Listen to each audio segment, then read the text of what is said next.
Hello student and welcome back to my channel the biology world with Sonu. हमारा जो दूसरा topic है, इससे पहले हमने पढ़ा था व्हाट इज लाइफ। किसके अंदर?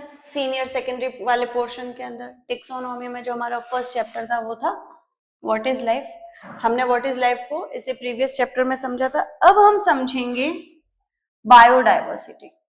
ओके, बायोडाइवर्सिटी, अगर हम इस नाम को समझे, इस नाम का मतलब अगर हम इसे सेपरेट करें, बायो मीन्स लाइफ,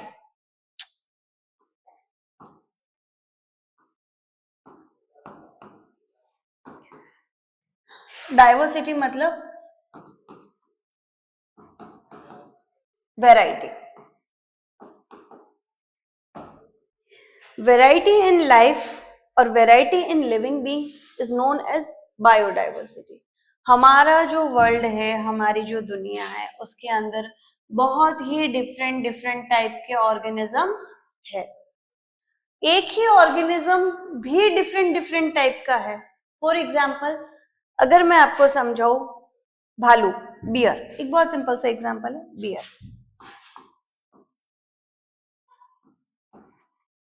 बियर हमारे यहाँ राजस्थान में भी है, बियर अंटार्कटिका में भी है, बियर जितनी भी स्नो वाली जगह है वहां सब जगह है। लेकिन उन बियर्स में और अपने बियर में क्या डिफरेंस है? अपना जो बियर है वो इधर ब्राउन और ब्लैक कलर का है।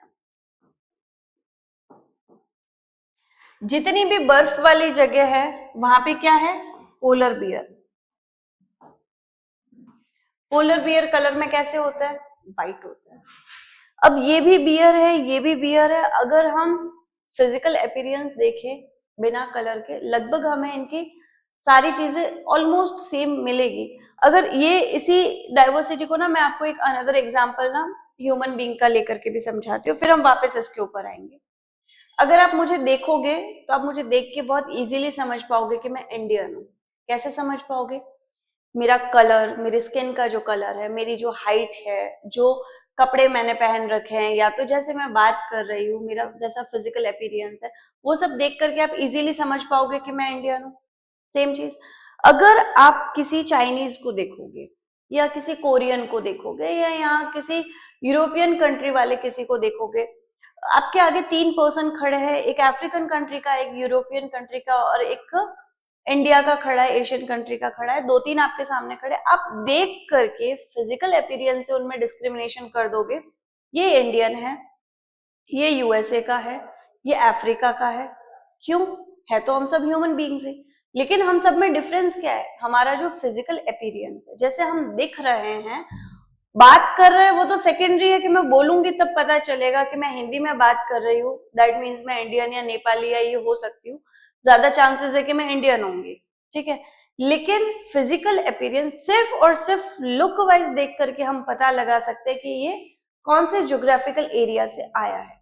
जैसे कि अगर कोई अफ्रीका का होगा, उसकी हाइट नॉर्मल अपनी हाइट से बहुत अच्छी हाइट होगी, उसकी बॉडी का स्ट्रक्चर बहुत ही हार्ड दिखेगा, आपको मस्कुलर टाइप का दिखेगा, उसका कलर जो है वो यहाँ के जो ह्यूमन बींग्स है उनसे जो उसका कलर टोन है वो थोड़ा सा डार्कर दिखेगा।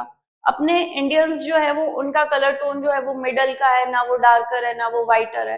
फिर अगर हम यही बात करें यूरोपियन कंट्रीज की या तो कोई ठंडी जगह की, उनको देख करके पता चलता है वो ठंडी जगह के, उनका कलर वाइट है।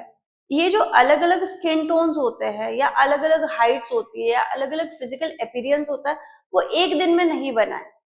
ऐसा नहीं है कि एक दिन में ही अफ्रीकन को अलग बनाया है या यूएसए वालों को अलग बनाया, हमको अलग बनाया, चाइनीज को अलग बनाया, ऐसा नहीं है। धीरे धीरे over the period of time evolution हुआ है।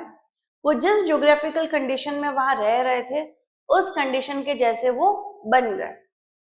फॉर एग्जाम्पल, अगर उन्हें जंगल से फल फूल तोड़ के खाने, उनकी हाइट बड़ी हो गई, उन्हें खुद को प्रेडेटर से बढ़ाना है, बचाना है, तो उनका बॉडी स्ट्रक्चर वैसा हो गया। अगर वो बहुत गर्म जगह पे रह रहे हैं तो धीरे धीरे टाइम के साथ में हमारी बॉडी में मिलाज्मा बहुत ज्यादा प्रोड्यूस करने, सॉरी मेलामाइन बहुत ज्यादा प्रोड्यूस करने लगती है, तो उसकी वजह से उनकी बॉडी का, स्किन का कलर डार्कर हो गया। यही हम बात करें अगर ठंडी जगह की, वहां पे बहुत कम सनलाइट पड़ती है तो बॉडी में इतना मेलानिन प्रोड्यूस नहीं होता है, इसकी वजह से उनका स्किन टोन बहुत ही लाइटर है। हमारे यहाँ की बात करें तो ठंडी भी है, गर्मी भी है, अलग अलग सीजन से आता है, इसलिए हमारा जो स्किन टोन है वो मिडल का है। हमारे यहाँ डार्कर शेड के भी लोग मिलेंगे, व्हाइटर शेड के भी मिलेंगे। तो ये जो डिफरेंस आया है वो इवोल्यूशन से आया है, धीरे धीरे अलग ज्योग्राफिकल कंडीशन में रहने की वजह से आया है। अगर किसी को अगर कोई ऐसी जगह रह रहा है जहां पे प्रेडेटर्स इजीली आते हैं तो वो धीरे धीरे क्या करेगा, उसकी रनिंग स्किल्स को डेवलप करेगा। तो बहुत सालों के बाद में धीरे धीरे क्या होगा, उसके जो फुट्स है या उसके जो पैर है वो ज्यादा स्ट्रॉन्गर हो जाएंगे। ये एक हाइपोथेटिकल मैंने आपको सिचुएशन बताई है।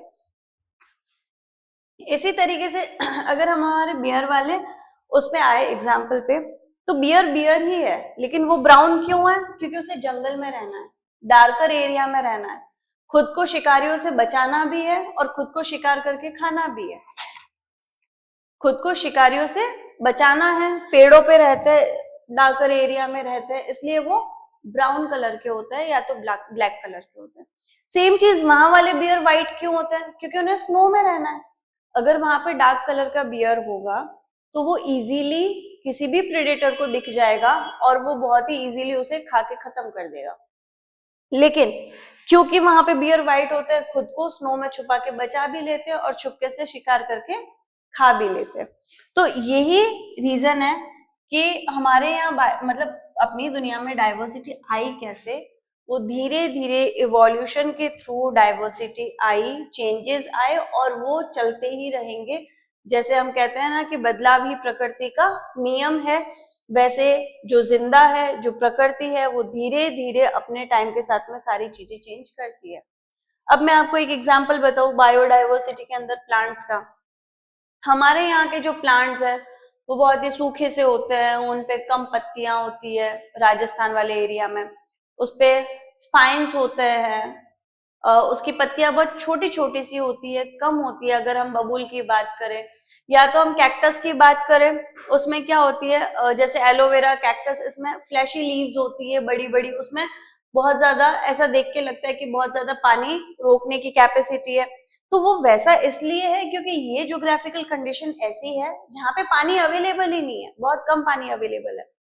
अगर हम जैसलमेर साइड में चले जाए या डिजर्ट एरिया की साइड में जाए, वहां पे मोस्टली आपको जो प्लांट्स है वो ऐसे ही दिखेंगे। कैसे दिखेंगे? जिसपे स्पाइन्स होंगे, जिसपे कांटे होंगे, जिसकी पत्तियां छोटी होगी, बहुत कम होगी, क्योंकि आगे ही उसमें पानी कम है। और अगर पत्तियां बड़ी हुई, उसपे बड़े बड़े स्ट्रोमेटा हुए, तो ट्रांसपिरेशन बहुत ज्यादा होगा। जो प्लांट के अंदर का पानी है वो बहुत ही फटाफट से इवेपोरेट होकर के निकल जाएगा, ट्रांसपिरेशन हो जाएगा। इसीलिए उसमें छोटी छोटी पत्तियां होती है ताकि वाटर होल्डिंग कैपेसिटी है वो उसकी इंक्रीज हो जाए, पानी को वो बचा के रख पाए, क्योंकि ऑलरेडी बहुत ही कम पानी होता है। अगर हम बात करें उनकी रूट्स की, तो उनकी रूट्स बहुत ही ज्यादा डीपर होती है, बहुत ही ज्यादा स्ट्रॉन्गर होती है। क्यों? क्योंकि जो ग्राउंड वाटर है उसे सक करके वो बाहर निकाल पाए। ओके, अब यही बात करें हम प्लांट्स की, जो माउंटेन एरिया में है या जो ऐसी जगह पे जहां पे बर्फ गिर रही है, ऐसी जगह, तो वहां के प्लांट्स आपने देखे होंगे वो हमेशा ऐसे होंगे। क्रिसमस ट्री जो आपने देखा है ना, अगर वो ऐसा होता है, क्यों होता है? क्योंकि ये कहाँ का प्लांट है? ये यूरोपियन कंट्री का प्लांट है जहां पे बर्फ गिरती है। बर्फ गिरती है तो वो, अगर अपने जैसे प्लांट्स होंगे इनके पास में, तो वो स्नो इसके ऊपर रह जाएगी धीरे धीरे, क्योंकि स्नो अपने आप से एकदम से निकलेगी नहीं, धीरे धीरे इस पे पड़े पड़े क्या करेगी, प्लांट को खराब कर देगी। लेकिन अगर इस शेप का प्लांट होगा तो ग्रेविटी की वजह से धीरे धीरे स्नो अपने आप से नीचे गिर जाएगी। और इसी तरीके से अपने प्लांट्स में, एनिमल्स में, ह्यूमन बींग्स में, सब में बहुत ही ज्यादा वैरायटी आई है और आती रहेगी। क्यों आती रहेगी? क्योंकि जो ज्योग्राफिकल कंडीशन है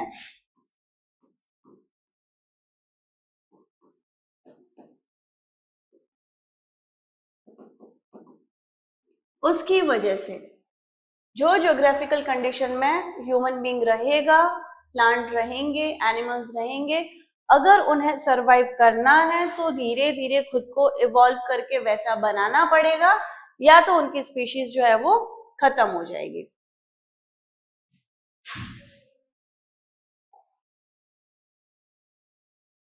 अब अगर हम देखें बायोडाइवर्सिटी में,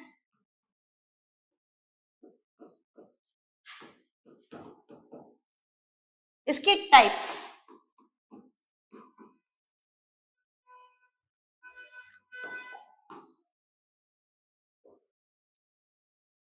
ये वैसे तो बहुत सारे टाइप्स के होते हैं, पर बेसिकली अगर हम देखें तो ये 3 टाइप के होते हैं। फर्स्ट है जेनेटिक,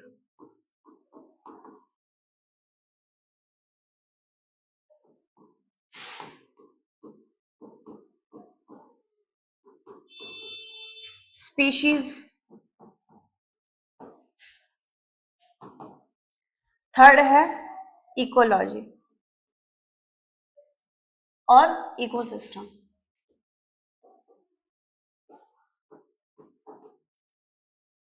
इकोलॉजिकल लेवल पे और इकोसिस्टम लेवल पे डाइवर्सिटी। ओके, तो अगर फर्स्ट देखें जेनेटिक बायोडाइवर्सिटी, ये सबसे छोटे और माइक्रोस्कोपिक लेवल पे होती है। Genetic biodiversity with in a organism, genetic biodiversity होती है। एक ही ऑर्गेनिज्म के अंदर जो डाइवर्सिटी हो, दैट इज जेनेटिक डाइवर्सिटी।